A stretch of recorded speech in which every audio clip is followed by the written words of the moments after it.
Hey guys, हम करने वाले हैं यूनिफॉर्म एक्सेलरेटेड मोशन के बारे में पढ़ेंगे इस वीडियो में। तो पहले एक्सेलरेशन होता क्या है वो पढ़ लेते हैं। तो एक्सेलरेशन जो है that represent rate of change of velocity. Rate of change of velocity that means A equal to D V by D T. जहाँ भी रेट ऑफ चेंज होगा वहाँ हम क्या करते हैं, डिफ्रेंशिएशन लिखते हैं, D V by D T हो जाएगा। और यहाँ पे हम इसका रेट ऑफ चेंज जो होता है विद रिस्पेक्ट टू टाइम होता है। तो एक्सेलरेशन क्या हो गया, D V by D T है। और यहाँ पे एरो लगा है, डेट मीन्स कि it is a vector quantity. तो वेक्टर होगा तो क्या क्या होगा इसके पास, मैग्नीट्यूड प्लस डायरेक्शन। मैग्नीट्यूड के साथ साथ हमें डायरेक्शन दोनों बताने होंगे, तब जाके हम एक्सेलरेशन को डिफाइन कर सकते हैं। डेट मीन्स कि it is a vector quantity. अब आ जाता है a motion, uniform accelerated motion. Uniform accelerated motion क्या हुआ, तो कोई भी मोशन यूनिफॉर्म एक्सेलरेटेड तब कहलाएगा जब उसका एक्सेलरेशन जो है वो कांस्टेंट हो। यानी एक्सेलरेशन जो होगा कांस्टेंट होगा। ए की वैल्यू क्या होना चाहिए, that should be constant. Magnitude of A should be constant, तब जाके मोशन जो होगा हमारा यूनिफॉर्म एक्सेलरेटेड मोशन होगा। अगर एक्सेलरेशन का डायरेक्शन चेंज हो रहा है, डायरेक्शन भी चेंज हो रहा है, तब वो यूनिफॉर्म नहीं होगा, वो क्या हो जाएगा, नॉन यूनिफॉर्म एक्सेलरेटेड मोशन हो जाएगा। तो यहाँ पे magnitude should be constant as well as direction, यानी पूरा का पूरा एक्सेलरेशन जो होना चाहिए वो कांस्टेंट होना चाहिए, तभी मोशन जो होगा यूनिफॉर्म मोशन कहलाता है। अब ए को हम फाइंड कैसे कर सकते हैं, तो ये जो है एक्सेलरेशन वो होता है हमारा change in D V by D T. यानी दो डिफरेंट टाइम पे अगर हमें वेलोसिटी दिया है तो हम उसका सब्ट्रैक्शन करके फाइंड कर सकते हैं। तो let v is the velocity of an object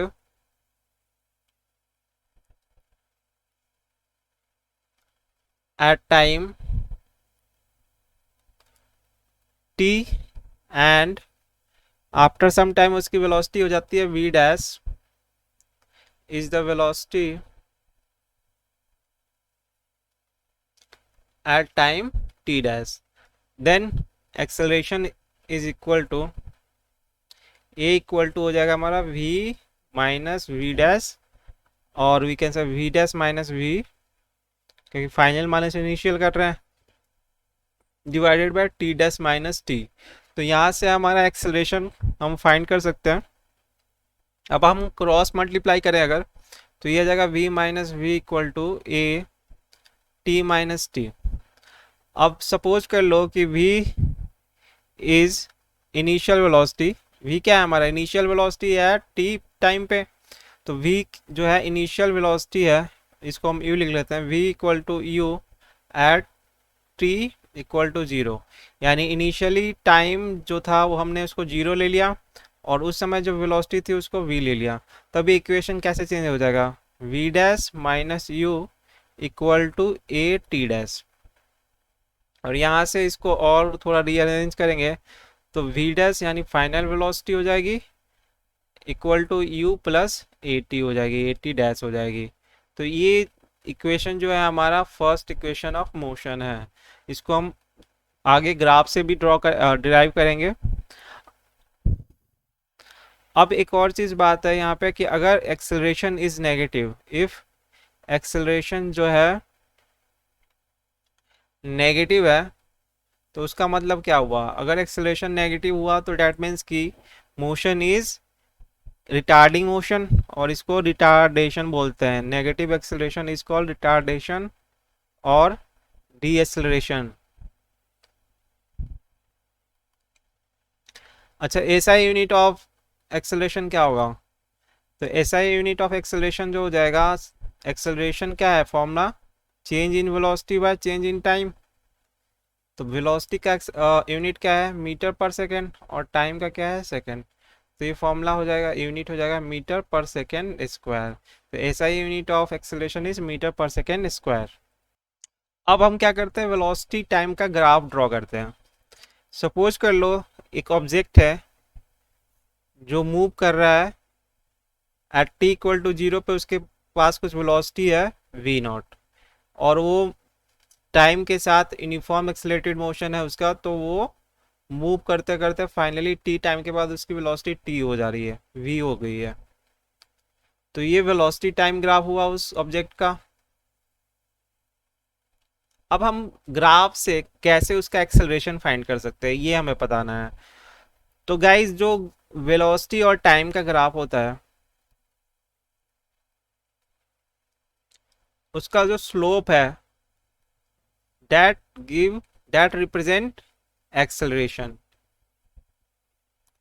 तो बहुत इंपॉर्टेंट बात है कि जो वेलोसिटी टाइम ग्राफ होगा, उसका स्लोप जो होगा हमारा एक्सेलरेशन को रिप्रेजेंट करता है। अभी एक्सेलरेशन जो है वो स्लोप कैसे फाइंड किया जाता है वो समझना बहुत इंपॉर्टेंट है। तो स्लोप फाइंड करने के कई तरीके होते हैं, कई फॉर्मूले हैं इसके। स्लोप जो है अगर m से रिप्रेजेंट किया जा रहा है, तो अगर मुझे इस ग्राफ का, यानी जो एक कर्व है, जो ये लाइन जा रही है, इसका पता है कि वो टाइम एक्सिस के साथ या फिर एक्स एक्सिस के साथ, जनरली यहाँ पे एक्स लिखते हैं और यहाँ पे वाई लिखा जाता है, तो एक्स एक्सिस के साथ वो कितना एंगल बना रहा है, अगर मुझे वो एंगल पता है तो मैं इस कर्व का स्लोप फाइंड कर सकता हूँ, और वो हो जाएगा tan थीटा। तो एक फॉर्मूला ये हो गया। अगर सपोज कर लो ये भी हमें नहीं पता, हमें पता है दो पॉइंट है, उसके कोऑर्डिनेट पता है ए एंड बी, इसके कोऑर्डिनेट पता है, और let the coordinate is x1 y1, और इसका है x2 y2। तो ये दो कोऑर्डिनेट पता है हमें, और कुछ नहीं पता। तब इससे कैसे निकलेगा स्लोप? तो इससे स्लोप निकालेंगे हम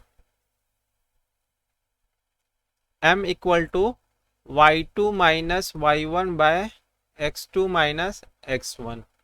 तो यहाँ से हमें स्लोप पता चल जाएगा इस कर्व का। ये दूसरा तरीका है। एक और तरीका ये है कि अगर मुझे जो ये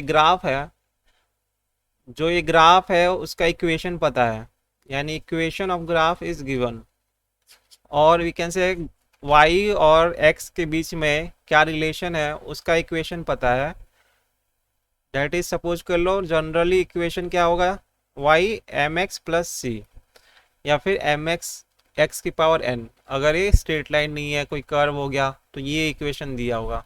तो यहाँ से हमें कैसे पता चलेगा स्लोप कैसे निकालेंगे? तो हम क्या करेंगे, डिफ्रेंशिएट कर देंगे।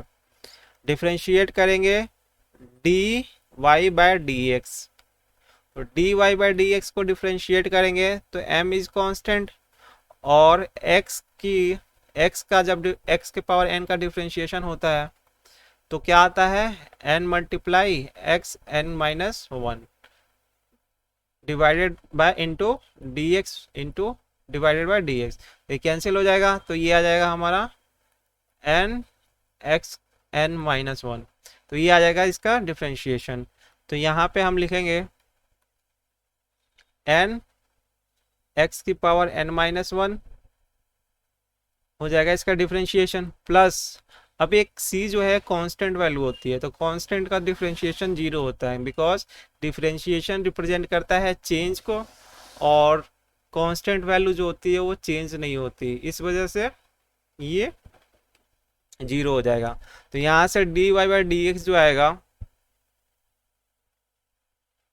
D Y by D X वो हमारा स्लोप को रिप्रेजेंट करेगा, और वो जो वैल्यू आएगी m into n X N minus one, तो ये हो जाएगा हमारा स्लोप। तो कहीं भी स्लोप निकालना हो तो हम क्या करेंगे, उसके इक्वेशन को उसके वेरिएबल के रिस्पेक्ट में डिफ्रेंशिएट कर देंगे, तो हमें स्लोप पता चल जाएगा। लाइक अगर वी टी ग्राफ है, वी वेलोसिटी और टाइम ग्राफ है, तो हमें D V by D T करना पड़ेगा। तो D V by D T करेंगे तो हमारा स्लोप आ जाएगा, और D V by D T जो होता है वो एक्सेलरेशन होता है।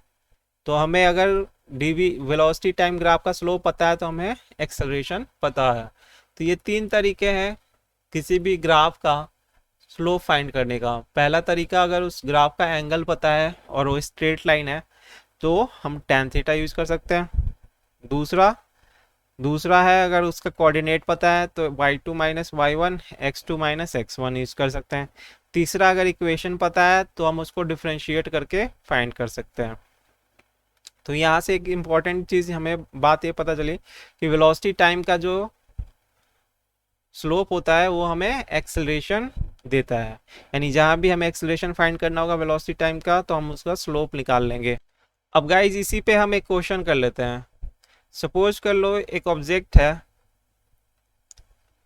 क्वेश्चन गिवन है कि एक ऑब्जेक्ट है जो मूव कर रहा है with this equation t plus 4t²।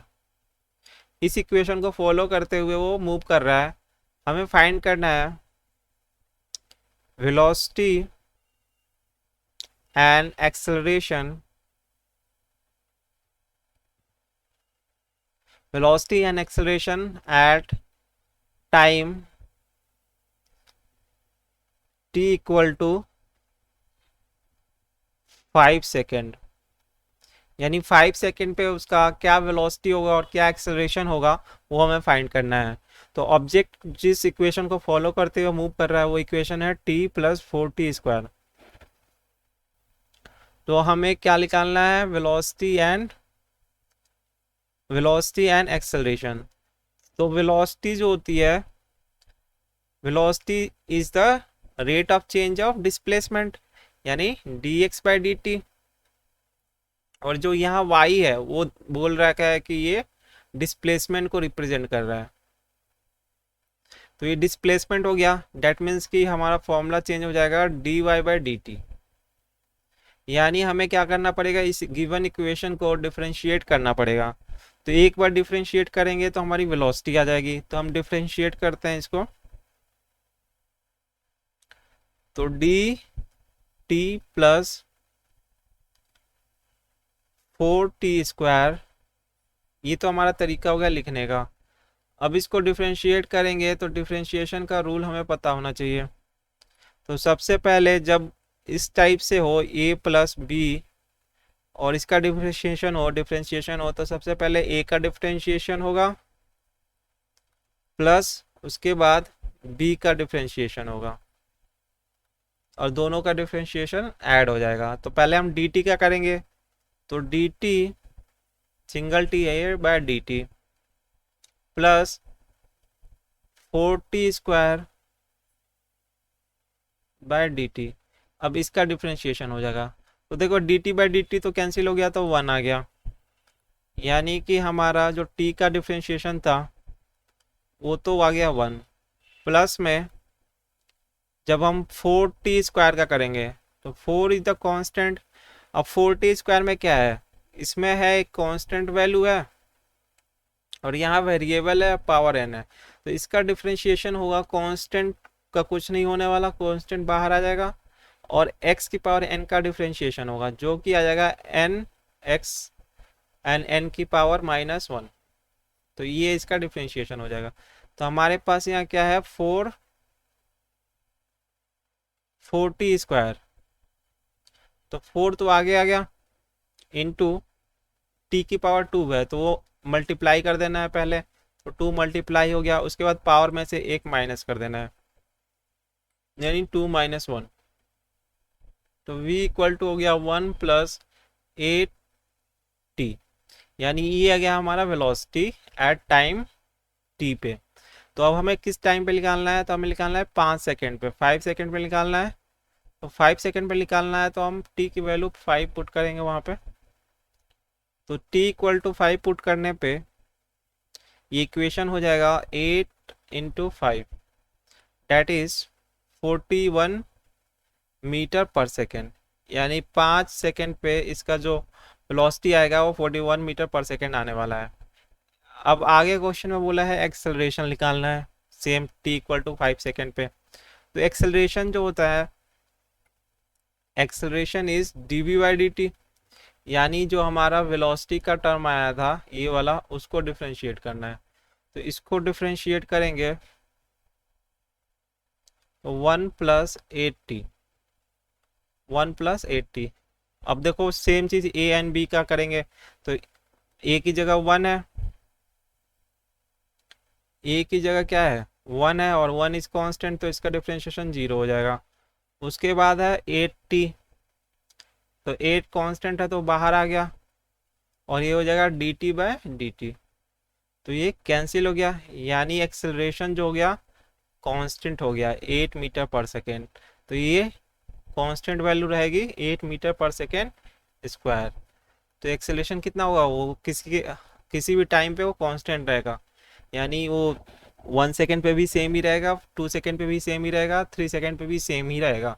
तो एक्सेलरेशन कांस्टेंट है, तो ये जो मोशन जो था y इक्वल टू, क्या इक्वेशन था इसका, y इक्वल टू t+4t² जो है एक यूनिफॉर्म एक्सेलरेटेड मोशन है, because y equal to t+4t² जो है it is a uniform accelerated motion, because acceleration इसका कांस्टेंट है, इस वजह से यूनिफॉर्म एक्सेलरेटेड मोशन हो गया।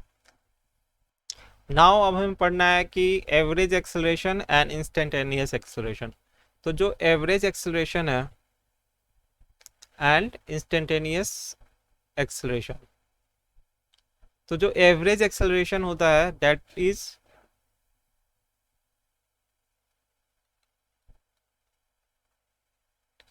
Change in velocity by change in time, यानी delta v by delta t. जबकि इंस्टेंटेनियस एक्सेलरेशन जो हो गया हमारा वो होता है limit delta t tends to 0, यानी वही स्मॉल टाइम पहुंच जाता है हमारा, और dv बाय dt, और इसको ये dv है डेल्टा टी है, delta v bye delta T, और इसको हम लिख देते हैं dv बाय dt। यानी वेलोसिटी को अगर डिफरेंशिएट कर देंगे तो हमें इंस्टेंटेनियस एक्सेलरेशन मिलेगा। लाइक पिछले क्वेश्चन में क्या था, 5 सेकंड पे पूछ रहा था, तो 5 सेकंड पे हमने क्या निकाला था, तो वो इंस्टेंटेनियस एक्सेलरेशन निकाल रहे थे हम लोग, या फिर इंस्टेंटेनियस वेलोसिटी निकाल रहे थे यहाँ पे। तो ये हमारा